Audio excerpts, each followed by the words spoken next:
to remove President Trump from office because it's not going to go to trial in the Senate. There's not enough time. So what does today look like?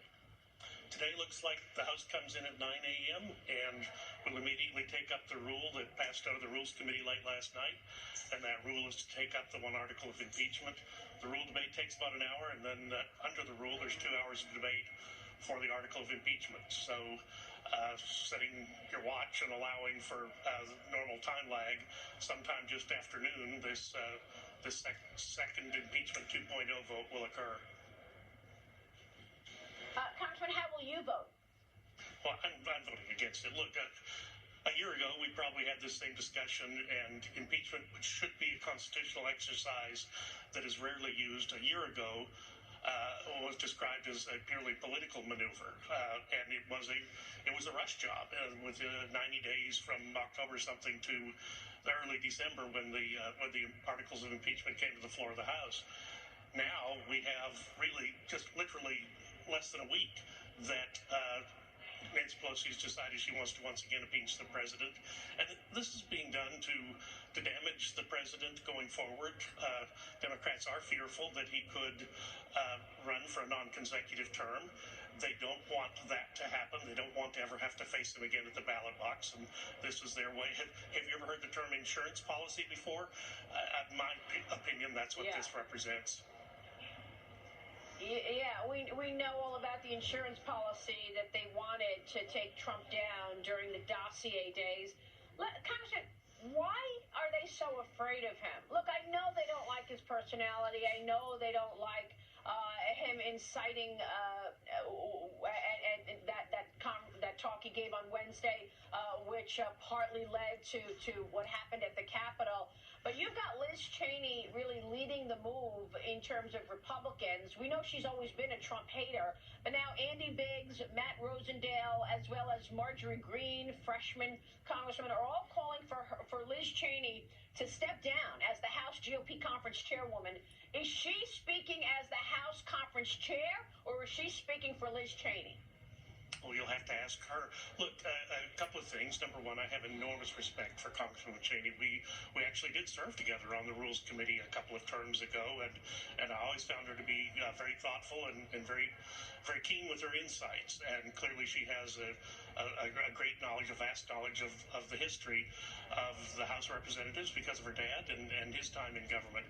I will also say that what happened on the grounds of the Capitol absolutely never must happen again. And I'll hold Nancy Pelosi partly responsible for a week ago because she is the one that is constitutionally charged with protection of the House of Representatives. We're hearing stories about how offers of additional help were declined. We need to have those investigations. We haven't heard, the House, rank and file House members have not heard from the FBI on what has been learned. It's been a week. It's time. But I also believe that at some point we're going to learn that offers of additional help were declined by the Speaker, and that was wrong. And they knew or should have known. It gets back to the old what did you know and when did you know it question. But we need to find that out. It's our obligation to find that out. Okay, hold on. You're telling me right now, and our audience, that Nancy Pelosi is in charge of overseeing the security of the House of Representatives, and there were efforts to ask for more security help, and Nancy Pelosi declined? Is that what you just said? I don't know whether Nancy Pelosi herself declined. It was reported widely in the New York Times yesterday that additional offers of help were declined. Nancy Pelosi is the highest constitutional officer in the United States House of Representatives, and it is her job to ensure the safety and security of the Capitol. No one does anything unless she makes the decision. The Sergeant at Arms, the head of the Capitol Police, they all answer to her.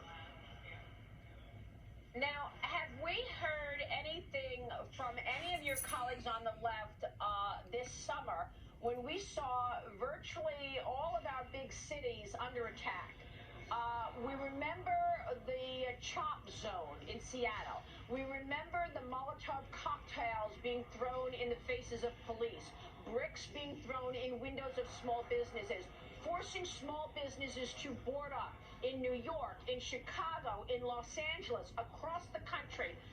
Were they angry when they saw all those statues coming down, 100-year-old statues coming down, breaking to the ground over the summer of 2020?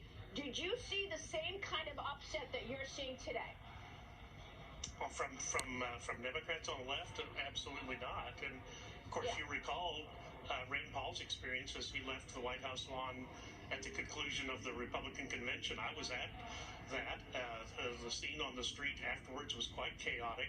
I didn't go through anything like Senator Paul went through to get out of the event, but clearly there was it was a very dangerous environment.